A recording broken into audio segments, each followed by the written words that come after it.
There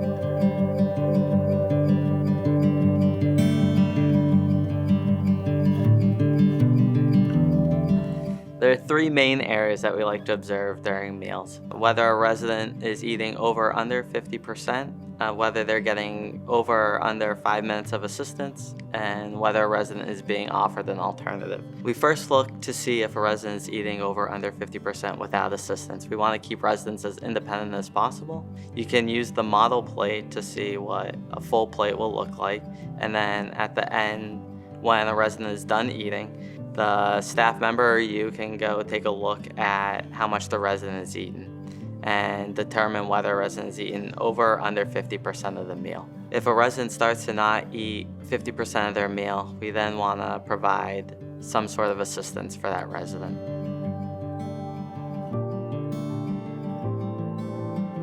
One of the great things about doing observations is it creates an objective way for multiple people to observe a meal and how to assess how mealtime is going. So there are defined terms of what over and under 50% of a meal is. The same thing with the type of assistance that's being provided. So what does verbal cueing actually mean? What does physical assistance mean?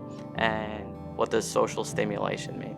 This helps allow multiple people to observe and everybody's kind of on the same page. And you can bring all that information together and develop these dashboards that tell a really accurate picture of how residents are doing during meals, how they're eating, what type of assistance team members are providing to the residents, and are they getting the necessary nutrition.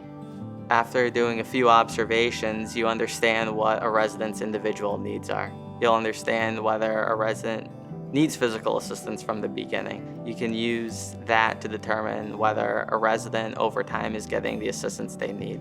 After doing your initial observations, you get to determine pretty accurately how a resident eats during a meal. And as you continue to do these over time, you can see if there's a behavior change during the meal. If a resident starts to eat slower, or they start pocketing food in their cheeks, all of these can start putting up red flags about maybe an intervention is needed to help improve the mealtime process. If you have a resident that is completely dependent on a staff member to help them out, when you conduct that observation, you want to make sure that at the beginning of the meal, there is a team member that is sitting with the resident and assisting them during the duration of the meal. One of the small benefits of doing these observations is it puts a person to objectively observe how a meal is going. But during that time, you also start to notice other areas where improvement might be needed. During the meal, you're looking at whether a resident is eating over or under 50% or whether they're getting the mealtime assistance. But by sitting there, you can also start to think to yourself, all right, maybe we need to spend some time on training for communication. And that there are other areas that you start to notice about how to interact with different residents or how team members are working with each other. And this allows for you to come up with other areas to observe later or develop interventions and trainings to improve another area of your program.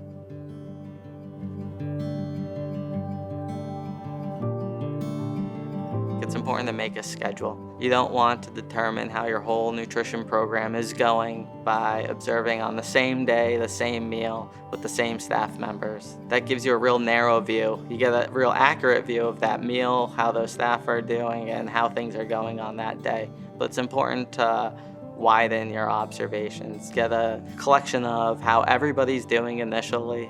That includes residents, that includes team members. And then from there, you can develop interventions that will improve certain areas that aren't up to your quality standards. When you're conducting a meal observation or any observation, it's important to stay out of the mix. You want to find a place in the dining room or in the kitchen where you can kind of see how a person or a resident is eating on their own and be able to accurately assess the type of assistance that they need.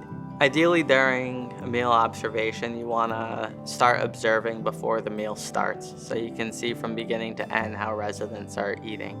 And you'll want to stay there until the last resident is done eating, so you can get an accurate determination of how much of the meal they ate and the type of assistance that was being provided during the meal. Not everybody has the time to be able to spend observing for that length of time. Some residents eat for an hour and a half, 2 hours, and it's difficult to stay in one place and observe through that whole time.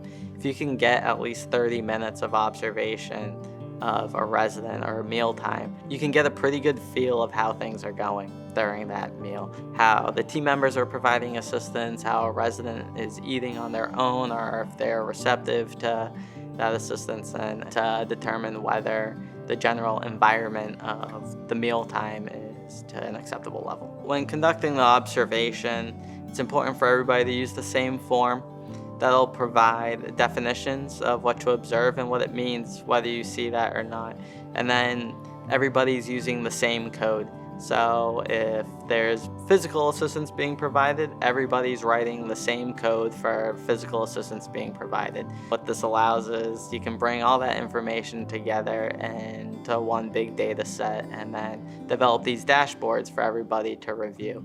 And it gives a starting point of overall how's the system going. And then you can start to pick out different residents or different team members that may need some retraining or an intervention to help improve the nutrition program. Many people look at the same thing in a different point of view. If we don't have defined terms for what we're observing, then we can have different people watching a meal, but when we all come together to discuss it, everybody kind of has a different point of view. By setting up these observations with a form that has definitions of what to observe and what that means, you can bring everybody's information together in a more objective way.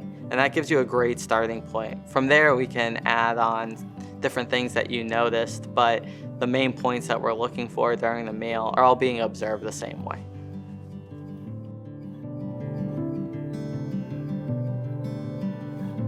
After you've conducted observations, you've collected the data and entered it into a database, you've developed these dashboards. This is a really great way to be able to share with the other team members how interventions are working, how the overall system is going over time.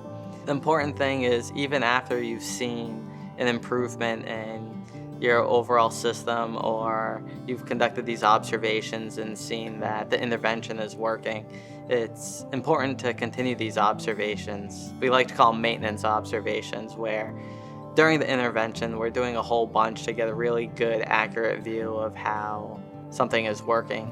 But after the intervention you've seen has improved a certain system, then you want to still continue to do some observations. So after conducting observations and determining that maybe some residents aren't getting the proper amount of assistance, or there have been some observations that have been conducted and there's been a determination that a resident now needs physical assistance or verbal cueing. When the observations are conducted afterwards, you can talk with the team and discuss with them that this resident now needs physical assistance, and then after, we like to call them huddles, are conducted and that discussion takes place between the different team members, you can observe over time to make sure that that intervention's in place.